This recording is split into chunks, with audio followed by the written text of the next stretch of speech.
Now, I got to be honest, where I know you from, I remember when I was coaching in Muskogee, right? Mm-hmm. And I think it was either my first year or my second year, so that makes it anywhere between the fall of 2011 and the winter of 2012. I think you came home for either the summer or the Christmas holiday, and you came in the gym and you put them shots. I'm like, what was that? And they were like, oh, yeah, that's Heather. I said, okay, tell me more. And it's like, yeah, she used to go to school here. She's pretty good. So is that your hometown? Is that where the beginning starts from? Yes, I'm from Muskogee. All right. I actually technically moved there when I was in the second grade. Okay, but, 7 or 8.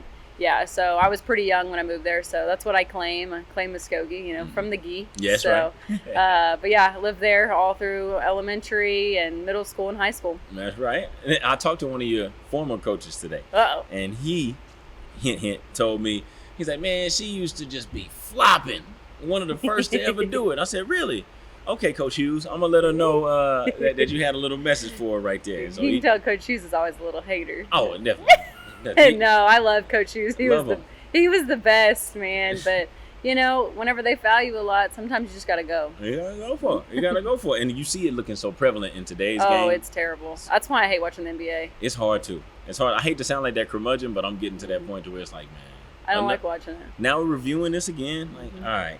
But anyway, back to the beginning of it. When did the ball first start bouncing for you? When did you first pick that rock up? I'm talking Sandlot. I couldn't even think of it when I was young. My mom is from Sallisaw, Oklahoma, and she played in high school. She didn't play in college because she got in a bad car accident when she was in high school and almost lost her leg. And so, that kind of ended her career. But she was really big in basketball. Played at 6-on-6, all that goodness. And then, so she just kind of raised me up to be, I remember her coaching me at the Y, so she just raised me to be a basketball player because that's what she loved. Yeah? So did you love it early or was it mom's baby for a minute before? Oh, no, I loved it early. But I actually, before I fell like super in love with it, I was really competitive in soccer. So I played competitive soccer before I played competitive basketball. Did they run together or did you just say once you found basketball, I was like, all right, enough soccer? I kind of got worn out with soccer because I did it so long, and we would go full year around. So in the winter, we'd be playing indoor, and so I just kind of got a little bit ran out with it. And a guy named Myron Milton, who worked with my mom at the federal courthouse in Muskogee, was running an AAU program, and he kind of knew of me and kind of heard of me through her. And so he kind of got me on his AAU team, and then that's just kind of how the competitive side went. Competitive side. How old were you once it became AAU? Not until right before high school. Oh, wow. Yeah, okay. I was a late one to AAU basketball. Yeah. But as far as your gifts and your talents, did you take off fast? Or was it a slow grind for you? Because I was definitely a late bloomer in terms of when I actually got to be a pretty decent player. I would say a little bit of both because I could always shoot it. Like, I was always a shooter. So I could shoot it from a young age, no matter what, all through college or whatever. But the knowledge part and the physicality and the playing against people and the defensive stuff, that kind of came a little bit later. Because, especially when you're young, all you do is sit outside and shoot the ball, right? You don't practice on defense or any of that stuff. You just sit in the driveway and shoot the basketball. That's right. So that's why I was a late bloomer on that end. I tell people all the time, like, if I had a youngster that I was trying to groom at an early age, I would definitely take the emphasis off shooting, and we're gonna learn how to handle that ball first. Yes, for sure. It was it's sort of bad to me now when I'm looking, like, if I'm seeing some YMCA action, right, and I'm looking at an age where they're still kind of taking one dribble, two dribbles, pick it up, take off running. I'm like, dang, they should be past that at this point. Correct. But everybody wants to shoot that thing, though. Oh, everybody can shoot it, and even big kids. Yeah. Like, even the post kids are shooting threes now. I'm like, goodness gracious, that's all they do is just work on shooting. Different game. But I will say, in their defense, shooting has gone from a luxury to a necessity. We have to have it now. Oh, without a doubt. And I don't know if you knew from our rules, the line's going back for men and women to the international line because they just, the stats that I looked at, we just take so many threes. They're just trying to make it a little bit tougher. I guess that goes into the evolution of the game. Yes. Now, another thing that Coach Hughes told me earlier today, he said that you were a 4-year starter in high school. Is that true? Yes. How was that? Well, better yet, what was that welcome to high school moment that you can think back to? You coming in, you're a young pup, you're a freshman, stomping with the big dogs. Was it that moment where it was like, oh, there are levels to this. Let me adapt. What did that look like for you? A little bit of both, but I was also kind of cocky. Oh yeah. So I went into it like, hey, I got this. It's no problem for me, you know. And obviously, I kind of got stuck a little bit, but then I adapted really quick. Mm-hmm. And I had good teammates and a great coach, Coach Hillman and Coach Hughes. Yeah. I mean, they really helped me adapt, and them, I think, having faith in me, put my confidence up a little bit more and let me out of my shell and not be a little kind of hidden in a little box. It kind of let me grow, and so they were a lot of help to that. What about your veterans, your upperclassmen? How were they about you? Oh, they were good. You know, they understood. I mean, at that point, they understood I was good and I could help them, and so they were super supportive of me, without a doubt. Yeah. So, you know, in my little coaching experience, I've been at it for a few years, like yourself, and what I've always noticed from when you got one of the babies that gets baptized in the fire pretty early, their productivity is kind of up and it's kind of down. They have some nights where they're lighting the house on fire, and then other nights they're pedestrian. How was yours? Without a doubt. I think I averaged like 15, so but it was still up and down. Yeah. But I just tried to get out there and do what I could, and you know, there was games I probably was missing everything. I was probably like 0 for 10. Yes. But, you know, I'm one of those. I was still going to shoot it, so it didn't matter. So you weren't short on confidence? No, I was not short on confidence, pretty much. I like that. So rolling into your sophomore year. Mm-hmm. Now, that year, to me, it's almost frustrating because you seem as though, you think as though, all right, I'm a year older now. Mm-hmm. I've gotten rid of all my young habits, but some of them are still lingering. Correct. You know what I mean? Until maybe about half the season, you see it. Okay, now she looks a year older. Yeah, it takes a little bit. I mean, that's just an adjustment for anybody. Because you're like, okay, so you had all this hype your freshman year. Now what are you going to do your sophomore year? Because all you hear about is that sophomore slump. Yes, you know, and so you could come out after your freshman year and they're like, oh, this girl's going to average 30 points, whatever. And then you come and average like 7. So there's always that a little bit of a sophomore slump. But I don't think I really had that.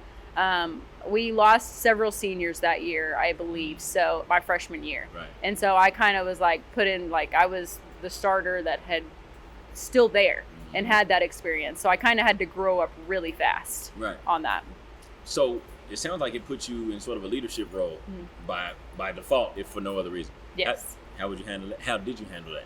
I think I handled it pretty well. Yeah. You know, I obviously had Coach Hillman and Coach Hughes to help me with that process, and you know, my teammates, they were all really good to me. So, you know, they helped me a lot, and they trusted me, and they understood that I could take that leadership role, and I was one of the leaders on the court and off the court. Were you a vocalist?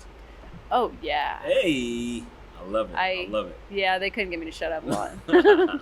Still can't, actually. But so you know what? It doesn't. It's not as shocking as an adult because we're full-fledged now. But you know, kids sometimes, and I'm pretty sure you've seen this too, have all the credibility in the world because they're the worker of the bunch, but they won't hold anybody accountable for whatever reason. And correct. It's like, if you can't get over yourself to have this uncomfortable conversation, we're not going to reach the next level, whatever that next level is. And you know, that's because they don't want to, 1, make anyone mad, and 2, don't want someone not to like them. We're people pleasers now, and you got to get to that point where you're like, it doesn't matter. Like we're gonna do our job. You know, we had a senior here, my junior year, who some people didn't like her because she held us accountable.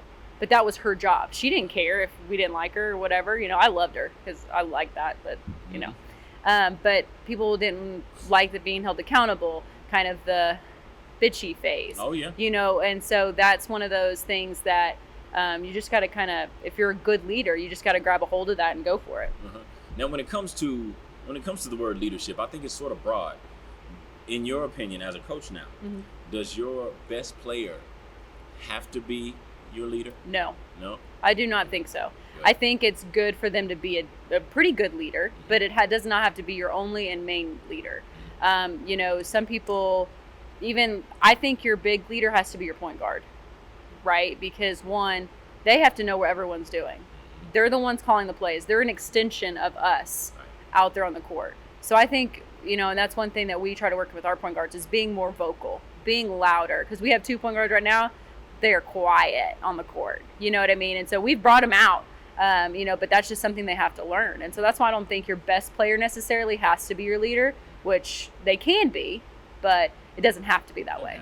I think it's different styles of leadership too, by the way. Yeah, that, and not everybody's made to be a leader. Right. Not everyone can do that role. Not everyone can be vocal. So it just kind of depends on who's there and who's going to stand up for what. That's right. Everybody's not the rah-rah guy, even though we would love for that to be the case. Correct. But, okay, now I would imagine your role as this leader grew into your junior and your senior year. Did you ever have a moment where somebody had to check you and hold you accountable? Oh, yeah. Oh, yeah? Coach Shoes always did it. No, I'm talking about one of your peers. Oh, one of the peers? Yeah, they kept me accountable too. You know, they definitely would like, hey, let's do this. Do this a little bit better, that type of thing. They held me accountable. I got really good friends. One of them I still talk to all the time is Jasmine Lewis. She definitely held me accountable, you know. She's got that little edgy side. Yeah. So, love that girl to death. And but they held me accountable as well. I love that. I love it. We gotta do that. Be each other's filter, right? Now talk about that AAU experience throughout high school. Now I know me personally, I got to visit a whole lot of different cities and states in the country that I probably otherwise wouldn't have gone to had it not been for this round ball right here. Oh, without a doubt. Yeah. I mean, AAU is so fun. Right. Like I look back at it now, I'm like, how did I play 3 games in a day? Oh, like, how did we do that? First of all, we did. That's a whole nother thing.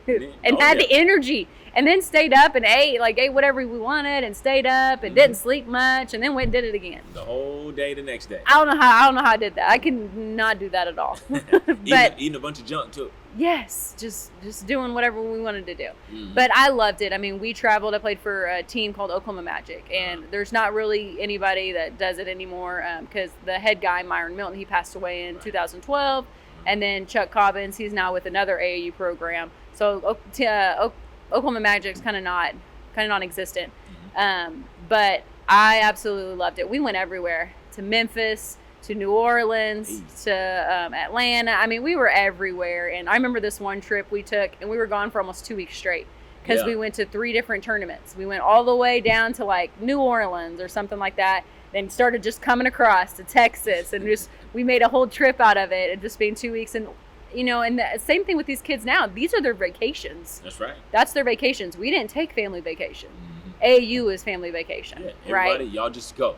Everybody's going. So I absolutely loved it. Got seen on different levels and everything like that. So it was just an experience that I think is so awesome for these kids to have. Just because they get to see the world, they get to go out and around, meet people. That was one of the funnest things, was meeting different people from different teams, right. And then realizing you have some type of connection, or anything like that, or just the people that are on your team from different cities. Yeah. I ended up playing with one of my AAU teammates here at UCO, Jill Bryan. And so, I mean, it's just kind of goes in full circle. It does. That's so awesome. Just the community that you get from the AAU and just the people that you meet. It's amazing. I think what's also huge about that is that was pre-social media. You know what I'm saying? I wouldn't know what to do with social media. Hey, listen, I'm sitting here and I got to be honest, because as much as I've been guilty of getting on to today's kid about all the fraternizing with the enemy, so to speak, I sort of wish we had access to what was going on across the turnpike when I was growing up. Yeah. Because a lot of these who's who, I didn't know these guys and know of them until we crossed paths. Correct. But now, they've been knowing each other for years. They've known everybody. Like, I just knew my side of the state. I could not have named anybody from this side of the state. Facts. I mean, I could name people in Tulsa. I could name Andrew Goodrich and Tahlequah. Like, I could name all these people on my side. Other side, I had no idea. See? Now, the play styles. Your role on your AAU team versus your role on your high school team, was it pretty much the same style of play, or did you have to make some adaptations one side over the other side? No, you got to make some adaptations, just because in high school, I guess you could say the best player or whatever in people's eyes. And so I would see like a box and one all the time and different stuff like that. I never saw that in AAU because you're getting the best players from all these different teams. They're the best players in the high school. Right. And so you can't do that. And so it was a little bit different style, but I still did what I did and shot the ball and, did all that goodness. So there you go. That probably in a way was a little more fun, wasn't it? Oh, yeah. It's a little bit less structured. They let you play a little bit more. Instincts, baby. Instincts. Yep. But anyway, following your high school career, what happened next? I went to the university of Missouri, Kansas City, UMKC. Hey, all right. Okay, they're Division I school. They used to be in Oral Roberts' old conference. They're not now. It's changed so many times I couldn't even keep up with it. But played there for 2 years. Just wasn't the place for me. Right. And one of my good friends from high school, she actually played golf here. And she was like, hey, why don't you just come here? I've known her since I moved to Muskogee. Like, we've been friends, played softball, grew up together, all that. Way back. She was like, just come here. Because I had fell out of love with basketball. Okay. Well, that doesn't shock me. I went through some of that. So I came here and was just being a student. So I came here just being a student, just coming to school here. I went to the Wellness Center, met a couple people, and I just decided that we'd play intramural or pickup games over there. So we played pickup games with the guys that went to school here or whatever. And I guess one of them ended up coming over here and talking to Coach Hardaker, who is now my boss, saying, hey, there's this girl in the Wellness Center. And she's hooping, like, against dudes. Right. She's like, you need to come check her out. And so he came over there to look at me, and the day he came, I wasn't there. I was at OU, Texas. Oh, yeah. Well, I mean, listen, you're still a student, so you're taking it. So I had to have fun a little bit, and ended up a girl that I knew who played here was down at OU, Texas. And I don't know if you've ever been to OU, Texas. I have. There's a lot of people. Whole lot of people. And it's an event all weekend. Yes. Somehow I ran into her down there, and she was like, hey, Coach Hardaker wants to talk to you. Like, he heard that you were on campus. He wants you to come up and meet with him and get you to play. Yeah. And I was like, don't really know if I want to play. Right. You know, I just kind of fell out of love with the game. And so he called me, said no. Wonder where you got your number from. Said no. He emailed me. I said no. I said, I just don't want to play. So he's like, hey, we're about to play some pickup, and the girls need a couple extra kids. Why don't you come up and play some pickup? Well, he just reeled me in. Oh, yeah. But I came and played pickup, loved the girls. They were great. And then I decided, I was like, all right, I'll do it. So, and then I finished my career here. Okay. So, did you have to miss a whole year at all? No, because Division I, you can transfer down to Division II and not sit out. Easy. You just can't go even or up. Got you. Well, that's crazy. Well, that's actually changed now. Sorry. Oh, yeah, and we're going to get into that. Keep that thought. Yep. But it's like, so when you say you left UMKC, you didn't just leave the university. You was like, I'm done hooping. Yeah. I'm ready to be a citizen. I'm done. Or a student. Correct. And you were at peace with that. Yeah. At that point in time, I was. I mean, I knew once season came around, I was going to miss it a little bit. Yeah. But I was at peace with it. I was like, okay, this is fine. This is going to be my new path. I got you. Well, did you have anybody that you confided in during that rough period when you were falling out of love with the game? Anybody to try to either help you solidify your decision to step away from it, or somebody encouraging you to stick with it? Yeah, I remember talking to Coach Myron Milton a lot, and he was like, especially my freshman year, he's like, hey, freshman year, it sucks for everybody, freshman year. He's like, stick it out, try to do this, try to do that. And I tried. I listened to his advice, and it just wasn't the place for me. I think there was a couple people disappointed, but they know I'm going to make the right decision for myself. Mm-hmm. So I didn't have too much backlash on it, and people were very supportive of me. Mm-hmm. Well, once you became a Lady Bronco over here, did the love come back instantly? Oh, yeah. Yeah? Yeah, just because of the atmosphere here, the players, the coaching staff, absolutely love the coaching staff. They care about you as a person, not just as a basketball player. And it was just a different level of, I don't know how to put it. It was just a different level of love. Let's just say that. Gotcha. That we got from here. We felt important, felt wanted. I felt wanted here. And so that was a little bit different, and it hit pretty quick, but I just didn't like that running because I came in out of shape. Completely out of shape. Yeah. He was like, just keep going. It's okay. You'll get there. And I'm like over here dying. I'm like, I need oxygen. Were you thinking like, man, listen, I knew I should have stuck with my plan A. Right. I should have just stayed over there in the Wellness Center. Walked when I wanted to. Now cooking all them clowns in intramural. Yeah. But anyway, now were you an impact player in your junior year? Yeah, I was a shooter. And you found your footing quick then. Oh yeah, he had to tell me to scoot in a bunch. So he was one of those. But yeah, that's one of his best teams he's had. Was my junior year. We made it to the Sweet 16 in the national tournament. And I mean, we had really good players. We had a post kid who was an All-American. She was only 5'10", but she would just kill everybody. And then we had a 6'3", 6'2" post player. That was a transfer from OSU, Alex Richardson. Her brother plays in the NBA, Josh. Yep. And Exactly we had her. I mean, we had some really good players on our team. We had Courtney, who was another shooter, Alyssa Fuchsa, who was just kind of an all-around, could do a little bit of everything, athletic, and had that muscle to her, right? So we had all the keys on that team. And so we had a great year, a great run at it, and it was awesome. That's right. No regrets at all after that season, huh? Oh, no. Okay. It was one of the best times. What's an off season look like at the NCAA level? You know what I mean? Because a lot of times, you know, in high school, depending on the program, y'all might just be chilling for the next 2 months after the state tournament is over, and you just sort of get back into the saddle when you feel like it. But when you move up a level, a lot different. You know, it's totally different. So for us, our rules is after your last game of the season, whenever you're out, you have to take 14 days off. Okay. So you can't see the kids for 14. I mean, they can come in here and shoot and do whatever they want, but that's their break. And then after that, we start up weights again and individual workouts and different stuff like that. And then in the summer, we can't work them out right now. Technically, we can starting July 5th. We can start doing workouts with them, but it has to be voluntary, so we can't make it mandatory. So they basically have to ask us, which is fine. I mean, because this is their time off. You know, we understand that. And that's what I think I learned the hard way is, you know, especially being at the Division I level, it's a job. Yeah. And you get burned out really fast. And so we want to keep that with our girls. We don't want them to burn out because it is such a long season. It is. I mean, you're going from September to March hard, right? Basketball is the longest running season. It is. And I mean, it's especially after this year, I mean, it's killer mentally, killer on your body.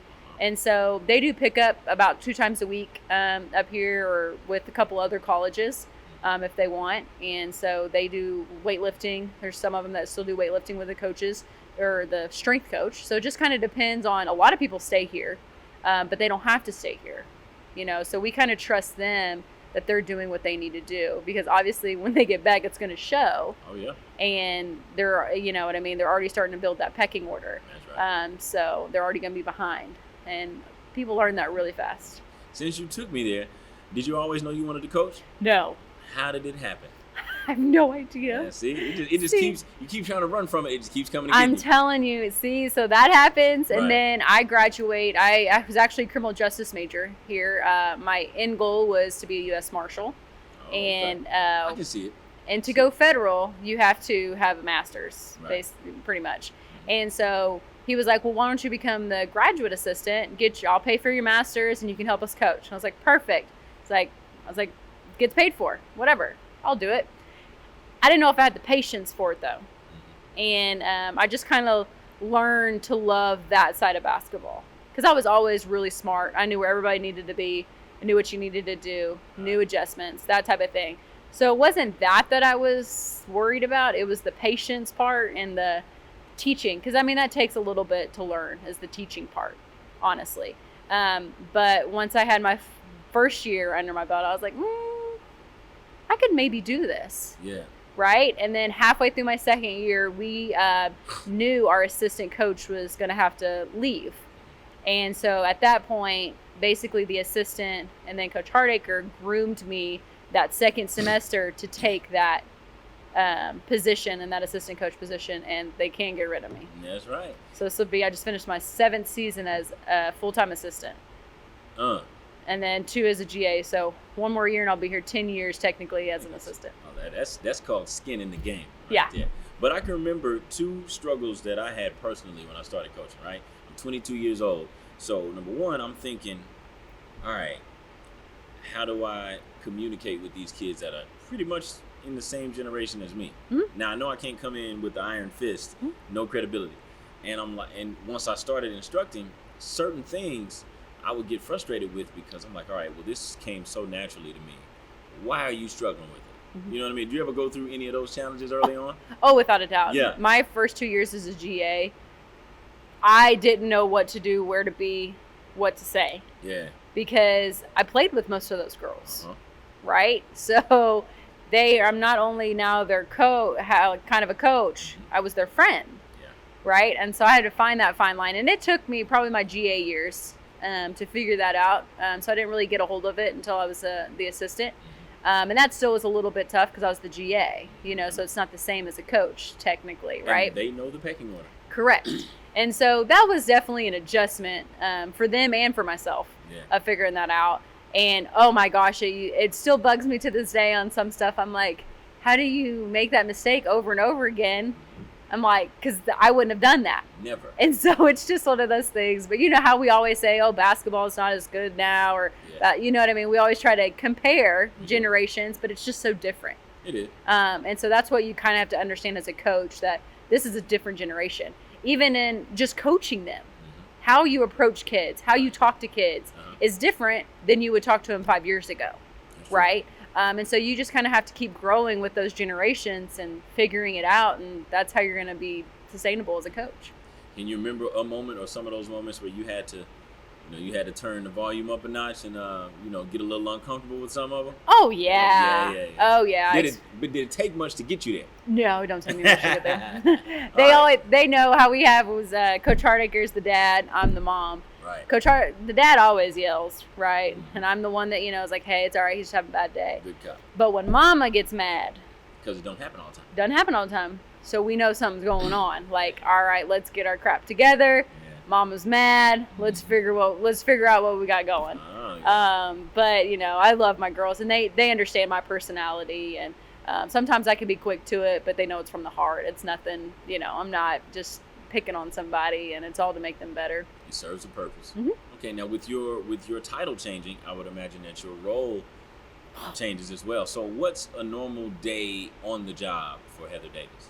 Depends on what season it is. Beautiful. When it is, where it is. I mean, like right now, this is our downtime. Right now in June, this is our downtime. And tomorrow's July, by the way. Yes, and tomorrow is July, and that starts my big recruiting, right? And so, this is downtime, but July, like next week, I'm going to be in Texas all week watching games. And I'm there from 8 to 10 every day. Just go back to sleep, get back up, do it again, right? And so that's a little bit different. So you have that.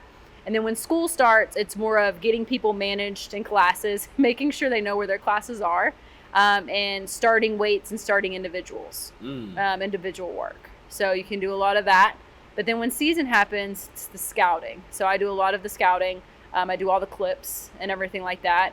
I do a lot of the paperwork, most of the paperwork here for our program. Help in practice, obviously, we practice. I do not help in weights. We have our own weight coaches. Gotcha. Don't want to know anything about that. I'm the same way. I don't even want to go in there if I don't have to. Yeah, and then just recruiting still. Still going to watch kids in high schools, having kids on visits. I mean, it's just depending on what season is what my day is like, honestly. There's never a dull moment. Now, you seem like you're all right with that. Yeah. Has it always been that way, or did you have to adapt from being somebody who really likes their days planned out? You know where you need to be, you know what you got to do? Oh, I like my days planned out. Like, I like to know what I'm doing. Yeah. I'm one of those people. Like, I'm going to make my list of what we're going to do, and I'm going to get that list done, right? But I'm really easygoing, and my boss is awesome. He's not going to keep me here from 8 a.m. to 5 p.m. when I don't need to be. Right. So we do our jobs very well together. And so it's just one of those things. I like kind of going with the wind a little bit. And I think that's why it works so well here with us. So recruiting, let's talk that for a minute, because maybe you can set me straight, because my idea of it, I can be a glass half empty guy sometimes, and I've been told that. So I try to look at the bright side of things. But in my mind, I'm hearing that you hustling and bustling, turning and burning, running up and down the turnpikes and the highways, right? Trying to build these relationships, trying to preserve them. Does it ever get difficult to separate the business from the personal in these relationships with these young people when you're trying to recruit them? Not, but kind of. I'm one of those people. I'm an open book. Right. And I'm not going to fake it. Like, I'm going to give you who I am. And that's what I tell these kids. And I'm like, and once they come on campus and see us, they understand that. Because I do a lot of the recruiting. I'm the one that's getting to know these kids the most, more than Coach Hardacre. I mean, Coach Hardacre gets to know them, but I'm getting to know them more on a personal level. Their likes, their dislikes, their families, that type of thing, right? And so when they get here, I think it makes us closer. And it builds that trust, I think, before they even get here. And so when they get here, they understand, even their parents, they understand that this person has put the time and the work in. I trust them with my daughter. So I don't think there's necessarily a hard line between getting to know these kids personally and then for me being their coach. I think it's great, and I think you have to be decently close to these kids to get them to buy into your program. Because if you don't, and they don't trust you, they're not going to buy in, and they're going to do what you want. Right. So what's the point of them being here? And their talent level won't matter. No. When was the first instance where you're recruiting a kid, you got her on the hook, you think, and then in that 11th hour, she pivots on you? It happens a lot, I know it does. But I would imagine, and I could be wrong, but I would imagine the first time that happens to you, it's like, ooh. Yes. It's a shot to the heart. It stings a couple of times, Yeah. But then you realize, one thing that I've just basically told myself is you realize if they didn't choose your school, then they really didn't want to be there. Do you really want a kid to come to your school who doesn't want to be there? Right? And so they wouldn't have helped us anyways. Right. So I've come to the realization, sometimes it does sting, especially when I really like somebody and really get close to them. But it comes to a point where you have to keep moving on because this is your job. And you have to continue to try and get the kids that you want. Right. And I don't like to burn any bridges because you never know. You might get them on the back burners. They might not be happy where they go. Right. And they might think that, I made the wrong decision. I'm going to go back to UCO. And that's happened before. We've gotten kids on the back end of things. And so that's kind of, I just do my best I can. And if a kid does not choose us, it's kind of one of those deals, then maybe it wasn't meant to be.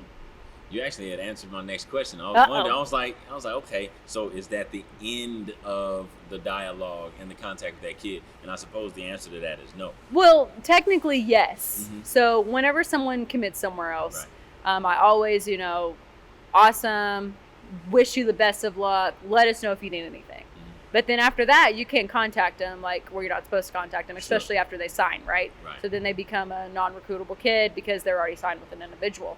Mm-hmm. But once they hit the infamous transfer portal.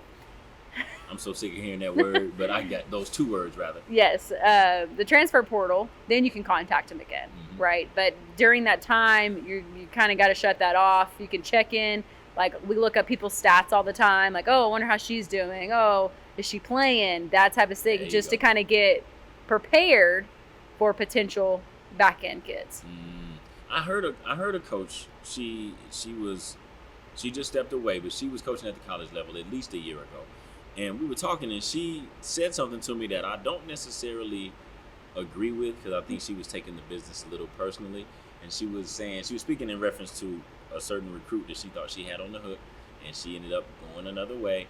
And I sort of took the angle that you did, okay, maybe you never know on the back end, there may still be some business left to do. Mm-hmm. And she was like, no. I was like, what do you mean no? She's like, sometimes you only get one chance at it. And I'm like, huh. Now, is that personal? Or are you saying that because y'all feel that void and you don't need her services anymore? I'm just wondering, what do you think about that? We tell our kids every day, do not take coaching personal. Right. We are going to ride you. Mm-hmm. We are going to tell you everything you do wrong. Right. You cannot take it personally. This is us coaching you. Mm-hmm. And then I feel like if we take that personally, you're not going to be in the game very long because you're going to be mentally drained because there's no way you're going to get every kid that you recruit. Not going to battle. No matter how hard it is. Uh-huh. And so for me, if I did that, I would be mentally drained. I would have already been mentally drained. I mean, I've lost kids that I loved. Right. I've lost them and never got them back. Yeah. But you just can't, hindsight 2020, you can't look at it like that. Yeah, I personally don't think you can take it personal. Because you got to think about whenever we were making those decisions. Yeah. Think about how hard that was. You're making a decision for what you feel like is the rest of your life. Yeah. Based on, 18 years of knowledge? Yeah. Which ain't nothing. With one or two visits, so that's one of those deals. I don't take it personally. There's obviously some heartbreaks that I have just because I don't get kids, but I'm not going to cry about it and, take it personally. I'm going to wish them good luck. And then if I get the chance to get them back, okay. And if I don't, okay, because maybe that was the best decision for them. Yeah. And us. Because, there's always another player. There's always another player. Someone's always going to come around. So it's not like you're the only fish in the sea. Hello, it's a big sea out there. It's a big sea. There's a lot of fish out there. Speaking of a big sea and big fish and all of that, let's talk about the transfer portal. Oh gosh, do we have to? Yeah. What's your take on everybody seemingly? I don't know, but I transferred. Okay. So, but I transferred for I guess I didn't like where I was. Okay. Like I said, I fell out of love of basketball. Mm-hmm. Kids nowadays, they transfer because their coach said something wrong. Or coach told them to get on the line, right? Something that they didn't like. Something that they didn't like. Something they didn't like. They told them, right? And so then, I'm transferring. Mm. And so I think kids are a little too jumpy at this point. But you see that right now with AAU. Oh, nobody wants to. Everybody's jumping places. And I'm like, hold on, where are we going? I can't keep track. Let's plant some seeds. I'll go to a tournament and I'll watch a game and I'll be like, she plays for them? I thought she played for them. A week ago. Like, what happened? Yeah. And so, but I think that's a sign as well. If you look, kids changing high schools and AAU teams all the time, I think that's kind of a red flag sometimes for me. I look into that kind of stuff. Got to. Recruiting more than just a player, right? We got to have a little character, right? Yes, and, but it is tough because you also have to figure out if it's them or the parents. Ooh. Because, if the parent thinks that you're not getting the playing time or they're not the kid on this team, then let's move teams. So you got to kind of, and that's how you get to know and have conversations with people to get kind of those underlying excuses and figure out what really happened. What was the true story? So, there's different scenarios you got to look at. And, some people are transferring for legitimate reasons. But there's some people that transfer, and I think just because, one, they probably didn't make the right decision in the first place. They jumped on, let's just say, a D1 bone. Yeah. And we love that. And their player 10 through or 11 through 15. And at the bottom of the depth chart. But it sounds good. I play D1. Sounds great. Well, I sit D1. Sounds great. Yeah. But in actuality, what do you want out of becoming a player? And that's what we tell kids. That's what we talk to kids about. Like, what do you really want out of becoming a player? Do you want to go somewhere where you can make an impact? Or you want to go somewhere where you might start playing junior year? And so that's what we kind of look at and just kind of help kids see that they could potentially be more impactful and be more happy here. So you guys actually do take into account some parental influence.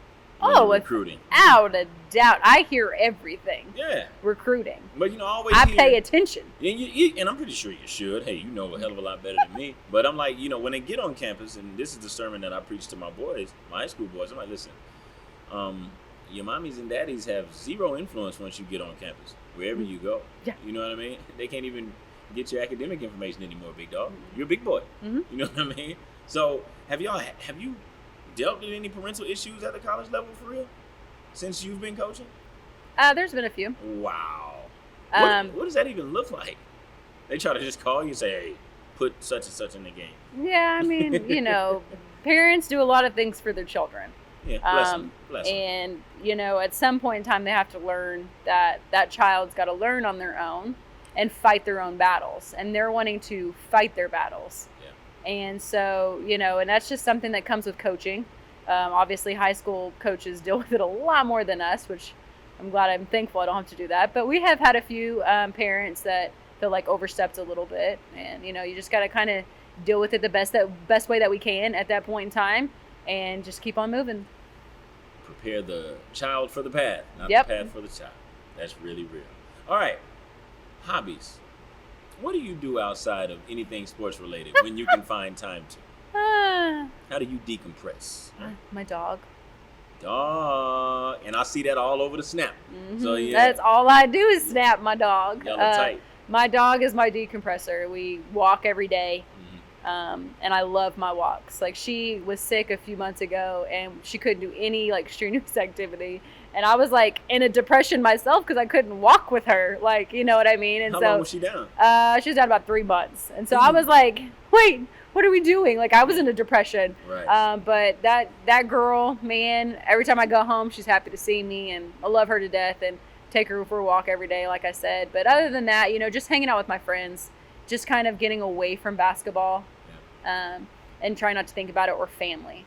Like, last week I was in Colorado and I didn't think about basketball one bit until I got home. That's right. You know, I just turned it off. I was like, nope. You know, I helped a kid do something, but that was it. Like, I didn't want to do anything else. I was like, that's it. That's all I'm doing. Other than that, you know, it's kind of weird. I'm just a sports person, so try to play basketball a little bit and then hike. I love hiking. Hey. So I've been trying to hike more. I like that. See, so, look at you try to limit yourself. I don't do much hiking. I don't hear that one every day. No, I try. I like it a lot. We did so many hikes up in Colorado last week. I just obviously our hiking out here isn't as good. Of course. But you know how that works. We know where we are. Yes, we know exactly where we are. It sounds like you put a pretty effective system in place for yourself to be able to compartmentalize and give everything, maybe not equal, but a sufficient amount of attention. Oh yeah, I do my best, and I think, you know, everyone is worried about kids' mental health, you know, especially this past year, but you also got to think about coaching mental health too, because we're so worried about our kids. Like I say, I have 18 kids. Yeah. You know, they're calling me at all hours. You know, they need this. Be available. They need this. They're like, oh, you have an 8 to 5. No, I have a 24/7. That's right. Because if my phone rings, I'm answering that. Mm-hmm. And if I miss it, I'm going to call them back. That's right. You know, because something may be wrong, something may have happened. You know, we're always on alert. It's literally like having 18 kids. Yes. And so it's hard to kind of put some stuff to side, but I do my best, and I think I'm pretty efficient at it. As a big sports person, how long can you go before it starts to creep back into your mind? Let's say when I get in bed. When you get in bed? Okay. When I get in bed, I can't turn it off. Yeah. Like, it's one of those things, like last night. Last night I was thinking of something. We have a team that's in our league, and they got a new girl, a new kid, and they're a big kid. And last night I just started thinking of weird ways how to guard her. Already. Like, I don't know. Like, it's just when I hit the bed, if I try to, it's hard to turn off. But that's what happened yesterday. I got back in yesterday, got in bed, basketball came back. See, look at that. It's like I go through the day without it. It's the weirdest thing. Can't close the deal without it. It's the weirdest thing. When it comes to watching basketball, can you take your coaching hat off and watch it as just a fan, or are you analytical from tip to the final buzzer? Yeah. Nope. Constantly coaching. I talk crap about everything. I'm like, why are they doing this? Wait, why are they doing that? Wait, what if he does this? You know, every coach is different. Yeah. You know, we all kind of set in our ways a little bit, but I mean, there's different things that I cannot watch a basketball game and not coach it. Other than, I would say some high school games I could do it. Just watch it. Live though, not on TV. Yeah, live. I love that. Yeah, there's something about being. See, that's what I loved about the world semi-opening back up. It's like, okay, I get to feel some of that ambiance again. In that atmosphere. I hated recruiting last year. How in the hell? I had to sit on my couch, watch a little screen, and watch these basketball players. One, you can't tell how really tall they are, because we all know coaches exaggerate everything. Yeah, for what? They're 5'11". In the media, girl, that is 5'7". 5'11". No. 4-inch difference. And so, I mean, it was hard to watch, and then just you don't get the feeling of them. You can't watch them when there's people shooting down here and they're on the other end of the court talking to a coach or something. You can't watch that interaction. Right. So you don't see, like, because I watch all those little things, watch their interactions with refs, that type of stuff, and you can't really see that stuff when you're watching it on a screen. I absolutely hated it. I was done. I was like, I don't even want to watch this anymore. No. I was to a point, I was like, I'm just turning it off. Yeah, and nobody would blame you for that. I'm pretty sure you had a lot of people do the same thing. Just close the laptop. Now, did I hear you sneak in there a couple of sentences ago? Did you still get up and down some? Oh, you know. Yeah. So, I used to be big on playing, like, women's league and a co-ed league. Like, I played in it every Sunday. Yeah, I'm in one now. Down in Oklahoma City. Yeah. And then I got in a co-ed league up here in Edmond. And I tore my ACL. As a retiree? In 2017. I graduated college in 2012. 2017, tore my ACL. Damn it. Had not been back on the court and told myself I was never going to be back on the court again until the Sunday before last. A girl I played with and then coached here at UCO calls me and says, hey, just started this women's league and we need a player. I know you want to play. She sucked me in. So I actually played for the first time since 2017, a couple Sundays ago. Yeah. Loved it. And she's like, you want to join the team? I was like, sure. Sure. And so it felt all right? Oh, yeah. Now, was it just like riding a bike? Did the shit start coming back that quick? Yeah, well, you got to think, we're around here, and I shoot in here with the girls, different stuff like that. I definitely wasn't good on defense, I can tell you that. But, Chris, you all right with that, too. But, but shooting and all that, it was like riding a bike, because I still do it in here, just messing with the girls. Coming back. 2 more things I want to throw at you. Yeah. Let's say there's a young kid who's about to finish college and they're wanting to start their career coaching basketball, whether it's at the collegiate level or below that. What are some words that you would give to them, to that young lady or that young man, by the way? Go for it. Yeah. First thing, I loved the path that I took, the graduate assistant path, but that's not the only path. Right. You can do volunteer work, right? You can go and volunteer at a high school or even volunteer at a college. Just get that experience at that level that you want to be at, and get that connection with those type of people. Right. Because in life, I feel like connections are what make us get to where we are, to be truthfully honest, right? That's right. So, I mean, like I got this job because of Coach Hardacre, and some people who leave here and like want to coach, they get jobs because Coach Hardacre knows that coach. Like, it's all about connections in life. And so I think the first thing you need to do is just go out and put yourself out there, and make these connections with people, because I think that's going to be huge for their career. Connections, relationships, politics, whatever you want to call it. Yeah. Listen, I mean, I try not to complain about any of those because they've worked for me. So sometimes it's time for it to work for somebody else. Yeah, it's life. It's the way it goes. But it's sink or swim once you get that opportunity. Now. Oh, without a doubt. Now that's all up to you. Yeah, once you get it, my hands are tied. So I love that. Lastly, we call this the all due disrespect segment. All right? Oh gosh. That's right. Let me just take a drink. That's it. Sip up. But what I want you to do is think back into your archives as a player, right? At any level, whether it's high school, AAU, or college, and we're going back to a game that you lost, that you had no business losing, and it still sticks in your craw to this day. If you could go back and run it back, which game we going to? Oh, easy. Once I figured it out. My junior year here at UCO, we beat this team. The first time we played them, we probably beat them by like 40. Ooh, okay. Jeez. Second time we played them, beat them by like 20. They're closing the gap. Third time we played them, conference finals. They beat us by a bucket. When it really counted. And they had no business beating us by a bucket because we were the better team. Clearly. That would be the one that really sticks to us, especially my team. Like, if I talk to my old teammates, I mean, that one probably hurts the most. And it's one that we could have easily had. What do you think it was? Was it a combination of y'all being flat and like, we're over them, and they're amped, like, we're going to get this one? Probably a little bit. And they had been playing better. They had a good little run. They hit their stride. And so it's one of those deals that they had all the confidence in the world, but their confidence was a little bit different than ours, because we were always confident, right? Because we were good or whatever, and theirs was like, oh, we're getting good, we got a chance, so it's a little bit different confidence in that level. So they just got us that night, but that one still stings real bad. I tell everybody all the time that I have this particular conversation with is like, I'm pretty sure we all have a hell of a lot more bright memories than the dark ones, but the dark ones they stick up front though. Oh, they're the worst. Yeah. Without a doubt. Without a doubt.